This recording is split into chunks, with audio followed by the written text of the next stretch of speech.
and welcome. I'm Eric Gao, and here's what happened this week. President Taichung says the country will not be intimidated by China. He was speaking at the Halifax International Security Forum held in Taipei, the first time it's been held outside of North America. Rick Laut reports.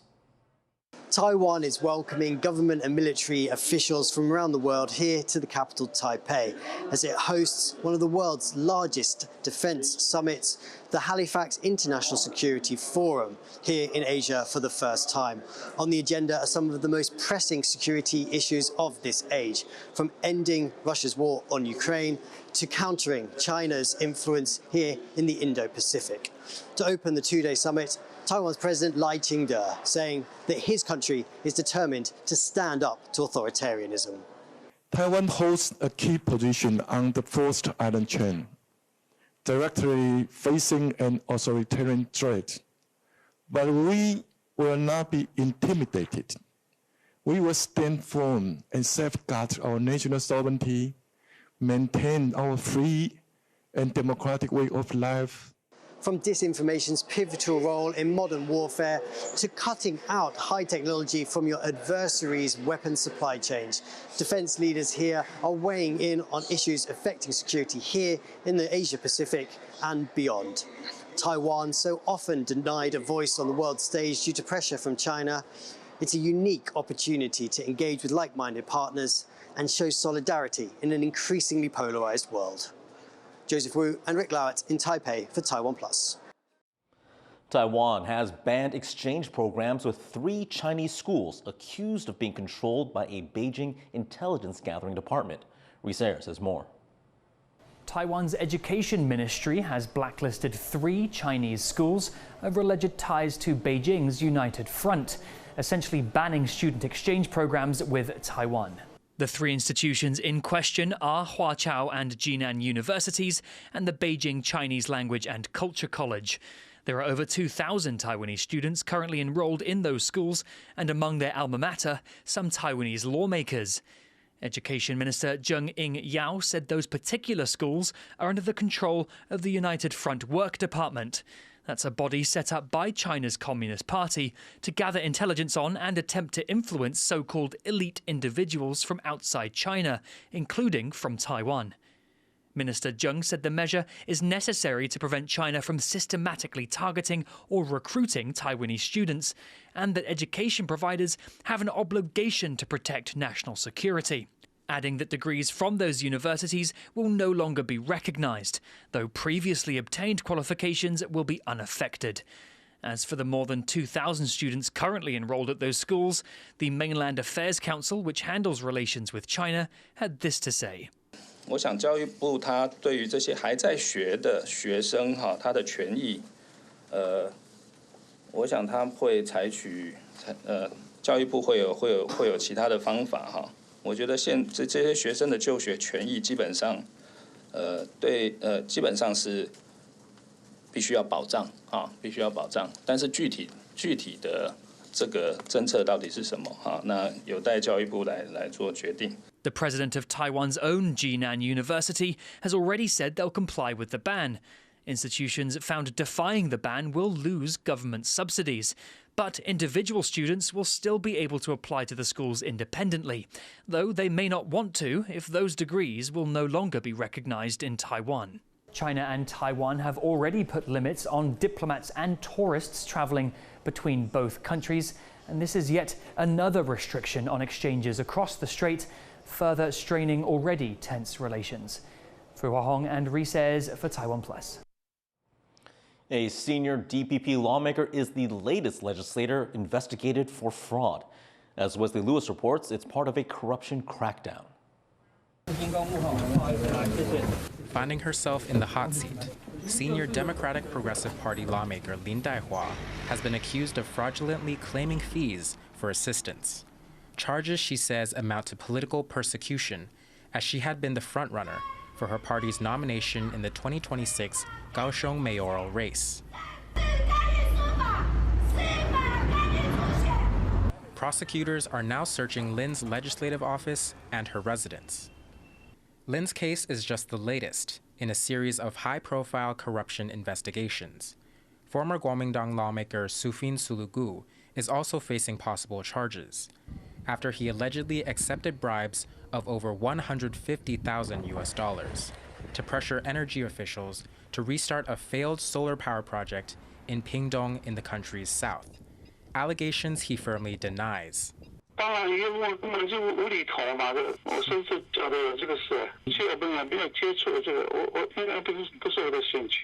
President Lai Ching-te has previously vowed to root out government corruption, no matter the party, a mission that his ruling party, the DPP, says it has embraced. 赖清德主席也已经公开的来谈论过，民进党的态度就是不论党派，不论何人，只要涉及非法，就检调就应该查办，勿枉勿纵。 Perhaps the most prominent public figure in the country facing corruption charges is Ko Wen-je, the founder of the Taiwan People's Party and former presidential hopeful. Accused of accepting bribes related to real estate development while he was Taipei mayor and embezzling political donations during his 2024 presidential campaign, he's being held in detention as he awaits trial. As prosecutors continue cracking down on corruption, it's revealing a fractured political system across the country's party lines. Chris Ma and Wesley Lewis for TaiwanPlus. U.S. President Donald Trump is preparing to slap more tariffs on goods entering the U.S., and this time, chips are on that list. Joyce Sim reports. Continuing Donald Trump's aggressive economic policy to rebalance trade, the U.S. president says he's looking to slap on 25% tariffs on cars as soon as April. He also said he could wage a similar 25% or higher rate on pharmaceuticals and chips. Now, here in Taiwan, a lot of attention has been on his plans for chips. Taiwan's most valuable company, TSMC, is the unmatched leader in making this critical technology, which is also seen as a crucial part of Taiwan's national defense. Talking to economists in Taiwan and in the U.S., they tell me these tariff threats put Taiwan in a dangerous position. While TSMC may have significant bargaining power given there are no alternatives to its most advanced chips, Taiwan's largest industry is still under threat. Now, Trump says that because of his tariffs, he's already getting major industry players, including in chips, to move to the U.S. I've been contacted by some of the biggest companies in the world, and because of what we're doing economically and through tariffs and taxes and incentives, they want to come back into the United States. And we'll be announcing various very large companies, the biggest actually, and they'll be coming back having to do with chips and having to do also with cars and lots of other things. TaiwanPlus reached out to TSMC to confirm whether they've talked to Trump's team, and they say they have no comment. Now, the idea of bringing chips manufacturing to the U.S. is not new. We saw it with Joe Biden and his CHIPS Act subsidies, and those grants helped in TSMC's multi-billion-dollar investment in 3 factories in Arizona. Now, with Trump, the logic can be seen as the same, but instead of using the carrot, he's using the stick. Now, TSMC has been the subject of other rumors, namely that the company and Broadcom, a U.S. chip firm, are considering to acquire a stake in Intel, which has been struggling for years now to keep up with the competition. Now, amid these rumors of a potential takeover, Intel's shares were up 16% for its highest valuation since March of 2020.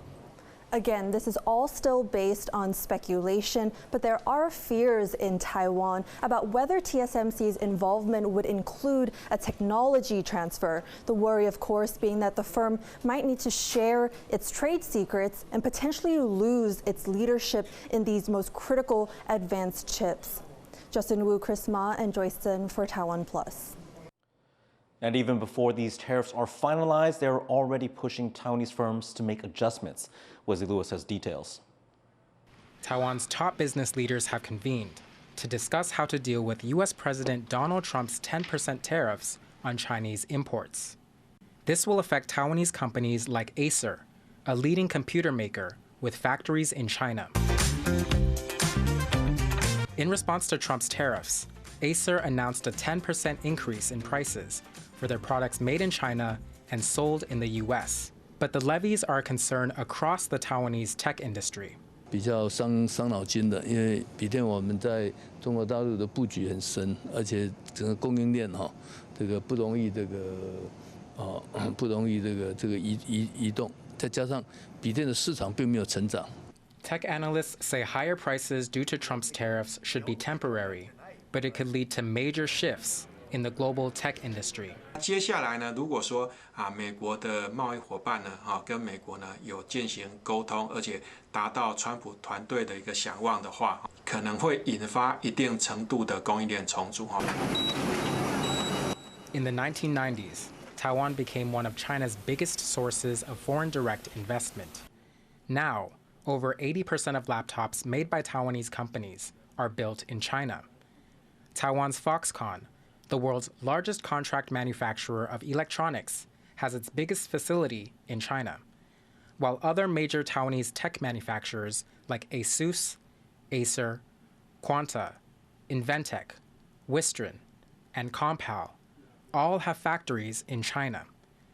Last year, Taiwan tech companies began plans to move some of their operations to the U.S., a policy that industry leaders intend to accelerate due to Trump's new tariffs on China. 我个人跟我的同事在2月10号回访，同时我们有5家我们在电电工会算是大型的公司跟着我一起去对德州将来怎么跟台湾更进一步合作有比较深刻的讨论。Last week, Taiwan President Taichung promised to encourage more Taiwanese companies to invest in the U.S., following Trump's announcement of separate possible levies on Taiwan-made semiconductors.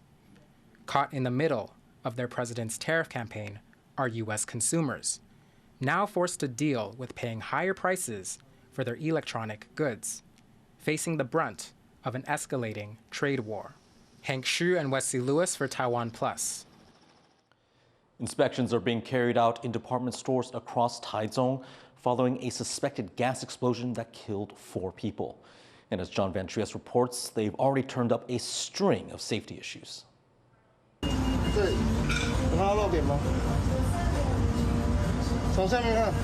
Inspectors with gas detectors combed this kitchen at a department store food court in Taichung, searching for the sort of leak thought to be behind a deadly blast at another shopping center in the city last week, the Shinkong Mitsukoshi department store. In all, 6 local department stores are getting checks, and it hasn't taken long to find possible dangers. Here, they found a rusty gas connector with signs of leakage. They've shut the gas off just in case. And here, more cause for concern, this time in the electrical wiring department. Department stores where problems are found face fines if they don't fix them. But the city says there are limits to what it can do to enforce safety rules.